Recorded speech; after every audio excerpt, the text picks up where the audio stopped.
2019 সালে নির্বাচনে জনগণ যেন আবারও নৌকায় ভোট দেয় সে লক্ষ্যে কাজ করতে দলীয় নেতাকর্মীদের নির্দেশ দিয়েছেন আওয়ামী লীগ সভাপতি ও প্রধানমন্ত্রী শেখ হাসিনা। বিকেলে গোপালগঞ্জের টুঙ্গিপাড়ায় অনুষ্ঠিত দলের কার্যনির্বাহী কমিটি ও উপদেষ্টা পরিষদের যৌথ সভায় এ নির্দেশ দেন তিনি। এর আগে নবনির্বাচিত কমিটিকে সাথে নিয়ে জাতির জনকের সমাধিতে শ্রদ্ধা জানান শেখ হাসিনা। গোপালগঞ্জ প্রতিনিধি রাজীব আহমেদ রাজুকে সাথে নিয়ে আরো জানাচ্ছেন জুনায়েদ খান, আর ছবি তুলেছেন মমিনুল ইসলাম মমিন। 20তম জাতীয় কাউন্সিলের মাধ্যমে দায়িত্ব নেওয়া আওয়ামী লীগের কার্যনির্বাহী কমিটির সদস্যদের সাথে নিয়ে মঙ্গলবার দুপুরে টুঙ্গিপাড়া পৌঁছে প্রথমেই প্রধানমন্ত্রী হিসেবে জাতির পিতা বঙ্গবন্ধুর কবরে পুষ্পস্তবক অর্পণ করেন প্রধানমন্ত্রী শেখ হাসিনা। বঙ্গবন্ধুর ছোট মেয়ে ও প্রধানমন্ত্রীর ছোট বোন শেখ রেহানাও সেখানে উপস্থিত ছিলেন। এ সময় তিনি সেখানে নীরবে কিছুক্ষণ দাঁড়িয়ে থাকেন এবং দোয়া করেন। পরে তিনি নতুন কমিটির সদস্যদের সাথে নিয়ে আওয়ামী লীগের পক্ষ থেকে ফুল দিয়ে শ্রদ্ধা জানান। বিকেলে শেখ হাসিনার নবনির্মিত বাসভবনে আওয়ামী লীগের নতুন কার্যনির্বাহী কমিটি ও উপদেষ্টা পরিষদের যৌথ সভা অনুষ্ঠিত হয়। সেখানে রাখা বক্তব্যে শেখ হাসিনা অভিযোগ করেন, যখনই দেশের মানুষ একটু স্বস্তিতে থাকে তখনই বিএনপি জামায়াত দেশকে অস্থিতিশীল করার চেষ্টা চালায়।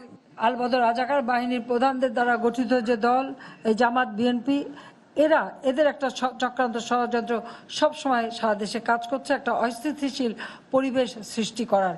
এ ব্যাপারে সমগ্র দেশবাসীকে আরও সতর্ক থাকার জন্য আমি আহ্বান জানাবো এবং যে কোনো ধরনের জঙ্গিবাদ সন্ত্রাসের বিরুদ্ধে বাংলাদেশের মানুষ ঐক্যবদ্ধ হয়ে প্রতিরোধ গড়ে তুলবে, আমি সেই আহ্বান জানাই। সেটাই হবে আমাদের লক্ষ্য।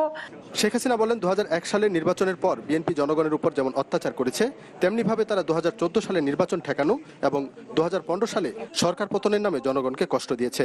তারপরও সরকারের ন্যায় কর্মসূচির ফলে দেশের অর্থনৈতিক উন্নয়ন হয়েছে, যার সুফল পাচ্ছে জনগণ।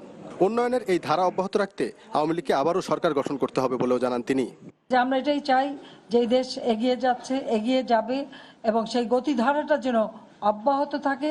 তাই জনগণের সমর্থন সহযোগিতা আমাদের একান্তভাবে কাম্য।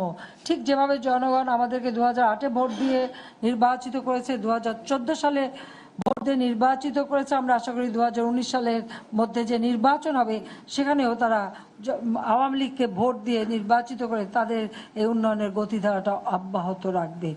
একেবারে তৃণমূল পর্যায়ে জনগণের কল্যাণে কাজ করার জন্য দলীয় নেতাকর্মীদের প্রতি আহ্বান জানান আওয়ামী লীগ সভাপতি। আর সেই লক্ষ্য নিয়েই আমাদের কাজ করতে হবে। জুনায়েদ খান, চ্যানেল 24, টুঙ্গিপাড়া, গোপালগঞ্জ।